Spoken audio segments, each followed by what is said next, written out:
দেশের টাকা এনে এখানে ইন্ডাস্ট্রি করবে, সেই ইন্ডাস্ট্রি গুলি হবে শরীয়তপুর 2 নির্বাচনী এলাকায়।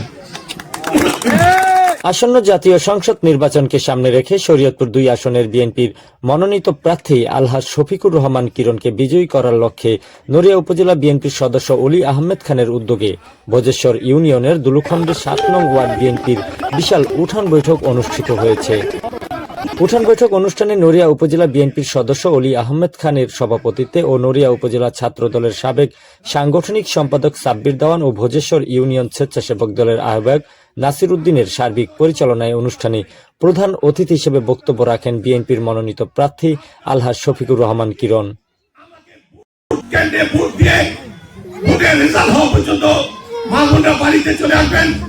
আর বয়স্ক এবং বয়স্ক যারা আছেন তারা অপেক্ষা করবেন, নেতাশিপ দিয়ে বাড়িতে ফিরবেন ইনশাআল্লাহ। আমি চাই আপনাদের ভোটে, আপনাদের প্রত্যক্ষ ভোটে আমি যেন ইনশাআল্লাহ এমপি হই, এটা আমার বিশ্বাস। আপনারা আমাকে এবার সুযোগ দিবেন। এ সময় উপস্থিত ছিলেন নড়িয়া উপজেলা বিএনপির সদস্য ইদ্রিস আলী গোরাপি, নড়িয়া উপজেলা বিএনপির সহসভাপতি এস.এম. সালাউদ্দিন সোয়াল, সহসভাপতি আবু গোরাপি, সাধারণ সম্পাদক ফরিদ আহমেদ রয়েল মাঝি, যুবদলের সভাপতি নিক্সন খান, জেলা স্বেচ্ছাসেবক দলের সহসভাপতি শাকিল ঢালি, নড়িয়া স্বেচ্ছাসেবক দলের আহ্বায়ক উজ্জ্বল শরীফ ও সদস্য সচিব বি.এম. আজিজুল হাকিম সহ বিএনপি ও অঙ্গ সহযোগী সংগঠনের নেতৃবৃন্দরা এ সময় উপস্থিত ছিলেন।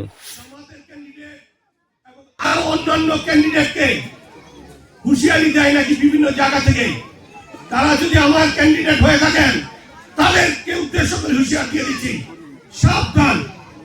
আমার কোন কর্মী বাহিনী কোন ক্যান্ডিডেটকে যদি হুঁশিয়ারি দেয় তার নিজ দায়িত্বে শফিকুর রহমান কিরণের মান সম্মান, তার মানসিকতা বিবেচনা করে আপনারা বক্তব্য রাখবেন।